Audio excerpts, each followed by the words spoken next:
जय श्री महाकाल हरिहर। मानव जाति में मानव ना ही रूप से जाना जाता है, ना ही गुण से जाना जाता है। मानव जाना जाता है सिर्फ स्वभाव और धर्म से। ठीक है, जाति का अर्थ ही है जहां मानव को रूप, गुण और स्वभाव और धर्म पूरा चीज कंप्लीटली आता है जाति में। ठीक है, परंतु रूप गुण बाहर से है।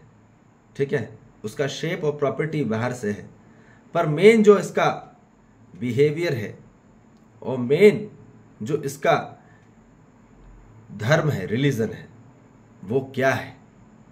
ठीक है, ये हमको समझना है। हर मानव जाति का धर्म सुख है, शांति है, संतोष है, आनंद है। हिंदू, मुस्लिम, सिख, ईसाई नहीं है। इतना ध्यान देना। लोगों ने भड़का दिया है, भटका दिया है और भ्रमित हो गए हैं लोग। ठीक है, आप सिर्फ अपने आप को हिंदू समझते रहोगे, मुसलमान समझते रहोगे, सिख समझते रहोगे या फिर क्रिश्चियन समझते रहोगे, आप भ्रमित में ही हो। आपको कभी जीवन में सुख, शांति, संतोष, आनंद नहीं प्राप्त होगा, बात निश्चित है। आपको पहले मानव होना होगा, और मानव की कैटेगरी आती है स्वभाव से। ठीक है, तो स्वभाव की शिक्षा कौन सी हुई है पूरी मानव जाति को? यदि भौतिक अविद्या प्राप्त हुई है पूरी मानव जाति को, तो मानव को सिर्फ और सिर्फ वहां पे क्या सीखा है? जेलसी। ये पूरी प्रतियोगिता जो सीखी है उसने, ठीक है, जो शिक्षा हुई प्रतियोगिता की, इस प्रतियोगिता से सिर्फ जेलसी पैदा होती है, घृणा पैदा होती है, हेटनेस पैदा होती है।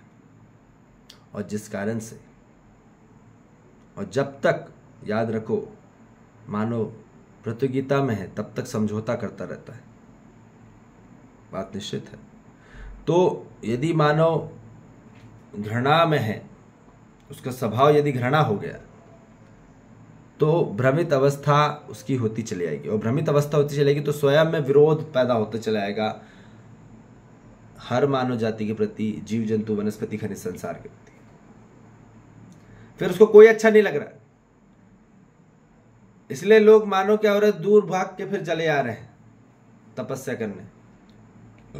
मानो अब अच्छा नहीं लग रहा, घर में अच्छा नहीं लग रहा, मानो परिवार में अच्छा नहीं लग रहा, समाज में अच्छा नहीं लग रहा, क्योंकि स्वभाव से मानो आदमी टूटता है, स्वभाव से आदमी जुड़ता है।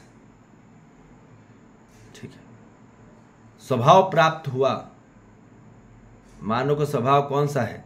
यदि घृणा है तो अपने अंदर मानो ने सिर्फ विरोध पैदा कर लिए, और विरोध पैदा कर लिए तो पूरी, अब क्या है, पूरा रेजिस्ट पैदा हो गया, रेजिस्टेंस हो गया, पूरा अपोज में है, अपोजिशन में है। और पूरा अपोज में है तो मानो क्या होगा? मानो के अंदर में पूरी टर्बुलेंस चलती रहेगी, खलबली मचती रहेगी हमेशा।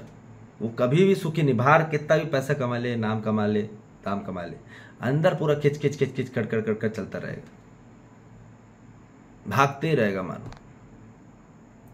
तो याद ध्यान सुनो, यदि अब मानो विरोध पैदा कर लेगा हर मानव जाति, जीव जंतु, वनस्पति के लिए, तो अब आप उसके लिए कितना भी कुछ कर लो,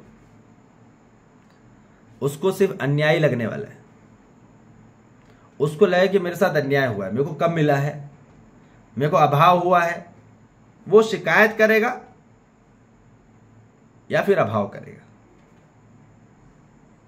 ठीक है, दरिद्रता, आज आदमी अमीर होके भी दरिद्र है, भिखारी है, आज उसको और अमीर होना है, क्या उसको और अमीर होना है। तो बात यह बताई जा रही है कि वहां उसको अब अन्याय लगने वाला है। अब उसके लिए कितना भी सेवा करो, उसके लिए कितना भी कर्म करो, उसके लिए कितना भी कुछ कर दो, दुनिया जहान एक करके दे दो उसको, अपनों को ही और परायों को भी, तो भी आपको अन्याय लगेगा। यदि मानो कि स्वयं में विरोध है तो उसको अन्याय लगने वाला है, बात निश्चित है, न्याय नहीं मिलने वाला कभी। अब तुम कितने भी कोर्ट चक्करी घूम के आ जाओ, वहां पे न्याय भी मिल जाएगा, पर वो 2 कौड़ी का है, वहां पे कुछ भी उससे कुछ न्याय नहीं मिलने वाला। आदमी के अंदर रेजिस्टेंस है ही और उसको अन्याय लगने ही वाला है। इवन जज को अन्याय लगता है।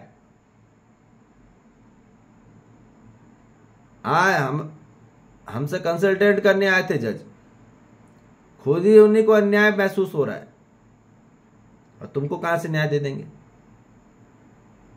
कहां से न्याय दे देंगे तुम? आज जज ही खुद अन्याय में फंसा पड़ा है, तुमको कहां से न्याय दे देगा? मिलेगा ही नहीं, न्याय की परिभाषा ही नहीं पता।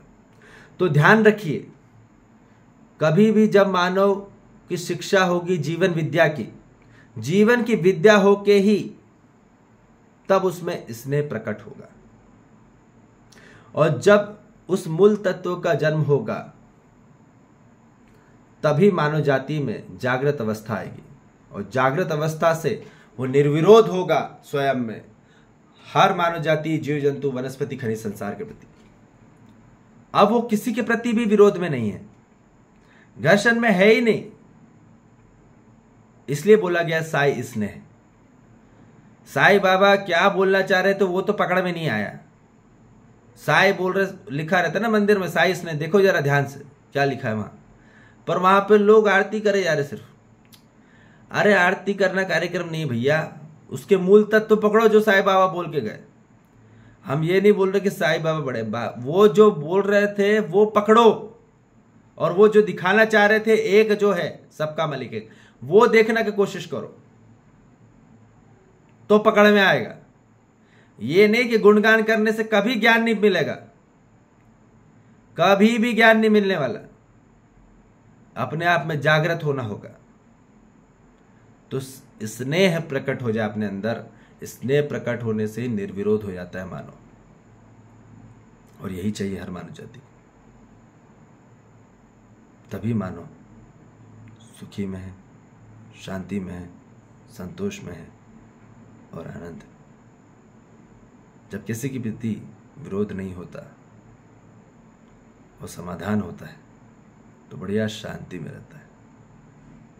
ठीक है, और यही चाहिए मानव जाति को। मानव जाति आज भटक रही है, ठीक है, ध्यान से देखिए, पूरे अंदर में पूरे परेशानी है, घबराहट है, चिलचिलाहट है, धज्जियां उड़ गई उनकी, अंदर से धज्जियां उड़ गई है, खोखला हो गया आदमी, जिंदा लाश की तरह चल रहा है। इसको जीना नहीं बोलते हैं, सिर्फ जिंदा रहने बोलते, सर्वाइविंग लाइफ होते हैं, सर्वाइवर बोलते हैं उसको। तो अब मानव जीना चाहता है और आगे वाली पीढ़ी को भी जीवन देना चाहता है कि वो भी सुखीपूर्वक जिए। घर्षण में, विरोध में जिएंगे तो क्या जिया उन्होंने, क्या जिया? क्या दे रहे हो आगे वाली पीढ़ी को? विरोध, ये सिखा रहे हम आगे आने वाली पीढ़ी को। तो ये सबसे बड़ा अन्याय है, और जब मानव को अन्याय फील होता है तो वो गलत ही डील करता है। ठीक है, और यदि मानव को न्याय फील होगा तो वो सही डील करेगा। ठीक है जी, जय श्री महाकाल, हरिहर।